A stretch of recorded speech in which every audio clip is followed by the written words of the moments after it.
झंडो मरी जे उमरसान थाने जी हद में बदमनी चोट चढ़ी वही है। फुरू ऐं चोरियूं रोज़ जो मामूल बणियल आहिनि। ॾिसूं था रज़ा अली में चर्च रिपोर्ट। झंडोमरी जे उमरसान थाने जी हद में फुर ऐं चोरियुनि जा वाक़िया रोज़ जो मामूल बणिजी विया। ॻोठ सजन सोलंगी में नामालूम चोरनि घरनि में दाख़िल थी लखें रुपयनि जो सोन, रोक रक़म ऐं ॿियो सामान चोरी करे फरार थी विया।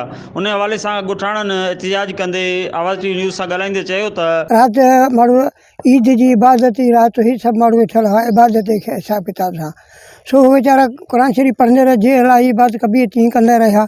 ॿाहिरि निकिरी माण्हू सभु असां निकिरी विया हलिया। जीअं ॿाहिरि निकिरण खां पोइ असां तसदीक़ करण खां पोइ ख़बर पई हाणे अञा बि जीअं घर में अची त अलमारियूं वग़ैरह सभु भॻियूं टुटियूं टोड़ियूं हुननि ॼण उन तक़रीबन असीं जेकॾहिं सोन जो हिसाब किताब था लॻायूं न त तक़रीबन 7-8 लख जे हिसाब लॻभॻि आहे। छो असांजो पंहिंजो सामान बि आहे, पर असांजो ॻोठ वारनि जो सामान ॿियनि जो बि असांजे घर में इमानती तौरु रखियलु हो। जे पुलिस खां पहुची सघे त हमदर्दी कजे, जेके नथे करे असां अलाह मथे कंदो। एसपी जे असांजी कार्रवाई कंदो त असांजी मदद कंदो त इंशाल्लाह ठीकु आहे, न त पोइ असां वरी थोरी पंहिंजी कार्रवाई करे ॾेखारींदासीं, रोड बंदि कंदासीं, को मुतालबो कंदासीं न। असीं असांजी मदद करे एसपी साहब करे पुलिस करे असांखे पंहिंजो हक़ मिली वञे बसि। नाज़रीन, ॻोठाण जा तव्हां वीचार ॿुधा। संदन चवणो त SSP टंडोलायर ऐं DIG हैदराबाद खे घुर्जे त नोटिस वठी चोरी थियल सामान वापसि ॾियारियो वञे। ॿी सूरत में एहतिजाज जो दाइरो वसी कयो वेंदो।